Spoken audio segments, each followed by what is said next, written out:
இன்றே டவுன்லோட் செய்து உங்கள் ஃபேவரட் ஷோக்களை என்ஜாய் பண்ணுங்க. இது என்ன ரொம்ப விசித்திரமா இருக்கு? ராத்திரி நேரத்துல மரத்துக்கு பின்னாடி வெயில் காலத்துல யார் நெருப்பு மூட்டுவாங்க? யாரோ வேணும்னே இங்க புகையை உருவாக்கி இருக்காங்கன்னு நினைக்கிறேன். அவளுக்கு ரோடு தெரியாம பரிபாட்டிய தான் இடிச்சிட்டோன்னு நினைச்சுக்கிறதுக்காக அப்படி பண்ணிருக்காங்க.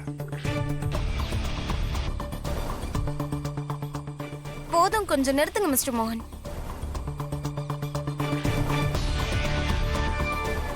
நீங்க என்ன சொல்ல வரீங்கன்னு எனக்கு நல்லாவே தெரியும். இத்தனை வருஷங்களா உங்க கூட வாழ்ந்து வாழ்ந்து எனக்கு நல்லா புரிஞ்சு போச்சு. நீங்க யாரையாவது நேசிச்சீங்கன்னா அவங்கள காப்பாத்துறதுக்காக என்ன வேணாலும் பண்ணுவீங்க. ராதா,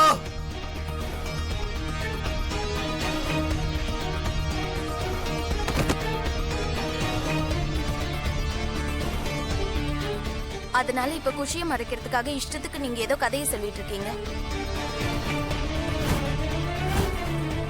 நான் கதையெல்லாம் ஒண்ணு சொல்லல.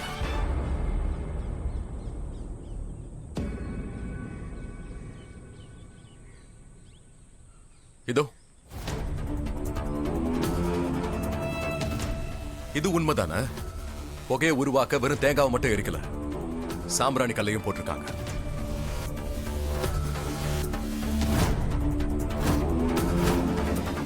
அதனாலதான் நேற்று ராத்திரி நான் இங்க வந்தப்ப எனக்கு இருமல் வந்துச்சு.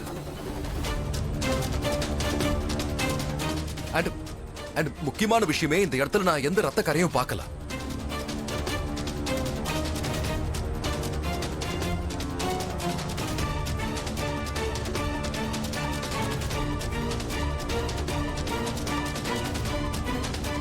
ஏன்னா இங்க எந்த ஆக்சிடென்ட்டும் நடக்கவே இல்லை. குஷி பாட்டியை இடிச்சது அங்க முன்னாடி அந்த இடத்துல. அதனாலதான் பாருங்க, அங்க போலீஸோட பேரிகார்டு இருக்கு.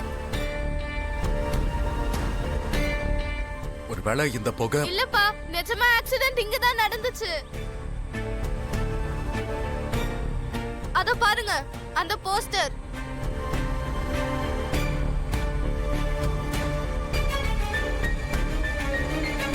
அது எனக்கு நல்லாவே ஞாபகம் இருக்கு. ஆக்சிடென்ட் நடந்தப்போ இந்த போஸ்டரை நான் பார்த்தேன். சோ அப்படின்னா யாரோ குஷியை மாட்டிவிட முயற்சி பண்றாங்க.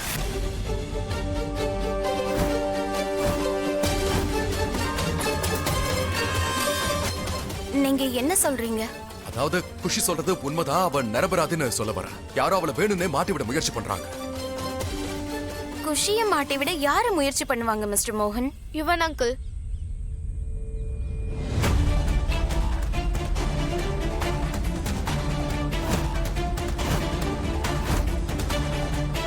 வேற யாரு? குஷி, போதும், நிறுத்து. எல்லா விஷயத்துக்கும் யுவன் மேல பழி போடுறது நிறுத்து குஷி. எனக்கு யுவனை ரொம்ப நல்லாவே தெரியும். நான் 7 வருஷமா அவர் கூட இருக்கேன். ஒரு கொசுவை கூட அடிக்க மாட்டாரு. சொந்த பாட்டிக்கு எப்படி கொள்ளுவாரு? அவர் தம் பாட்டி மேல உயிரே வச்சிருக்காரு. அப்ப சரி, அதெல்லாம் ஓகே தான். அப்படின்னா நேத்து ராத்திரி நான் அவர்கிட்ட ஹெல்ப் கேட்டேனே, அவரே அதை பண்ணல. என்ன எதுக்கு துரத்துனாரு?